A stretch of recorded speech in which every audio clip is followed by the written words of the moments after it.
Hello guys, welcome back to our Sunday UX Cafe. I'm Biljana and in today's session we are going to focus on usability testing with children. So take up your cup of coffee, sit comfortably and let's dive into this 6-minute talk. Before we go to the point, we should consider some key aspects. Why do we do usability testing? Well, it's a great way to get fresh insights on why children do what they do when they interact with your interface. But also could be a challenging task. If we want to produce useful, usable and desirable technology with a positive impact, we should follow certain guidelines. Why to include children in the testing process? Well, children use a wide variety of apps and websites. They become users earlier before they develop skills like reading, writing, speaking and so on. They are also extremely honest in their reactions and feedback concerning technology. Although there is a difference between testing with children and testing with adults, and we need to consider some adjustments. I want to give you a few tips that will help you perform a successful testing.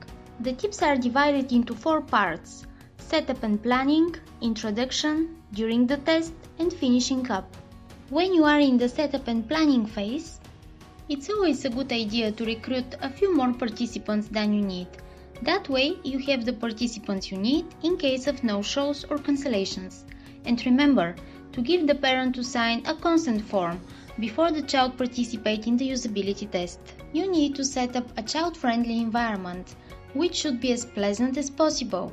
But be careful not to overdo, and be aware of potential distractions. Avoid letting the parent sit in. Kids behave differently when they know their parent is watching.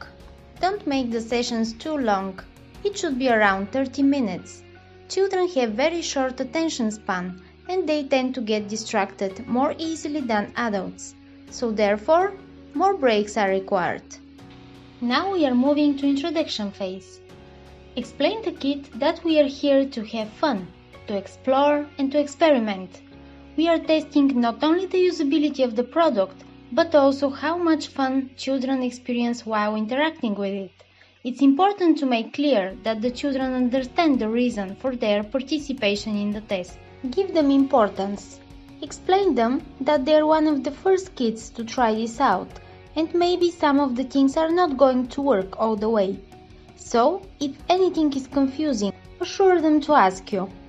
Break the ice. Start a small kid talk. Make them feel comfortable, be friendly, but at the same time remain neutral. Some basic questions such as, what did you have for breakfast? What's your favorite color? Could be very helpful. By starting with something simple, you build confidence and trust. Avoid being too formal. Children are uncomfortable talking with a stranger.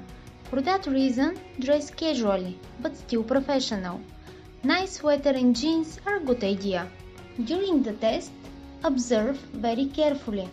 Little kids can't think aloud, so we need to really pay attention. Only talk as much as needed. Your presence should be neutral. Don't ask any leading questions. Observe their behavior and engagement. Write down anything they say. And that's good news. Little kids will tell you if they don't like something, and they probably will give clues if they like something. Try to be a fly on the wall. Slip into the background as much as possible while they are interacting with the product. Switch the order of the tasks around different children, so the same tasks don't always come at the end of the test when the children could be tired. Always encourage children by offering a positive feedback. Also, it's good to record the test for future viewing. It's good to go back and experience the test once again.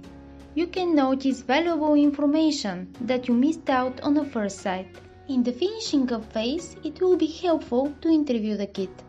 Some examples of appealing questions could be: what was your favorite part? What was interesting? Would you play with the app again? And last but not least, reward the kid. You can offer a toy basket that contains small toys and the participants can select a gift from the basket. That was all for today. Remember to use your creativity and to enjoy the process. The best designers are the ones that learn from their users.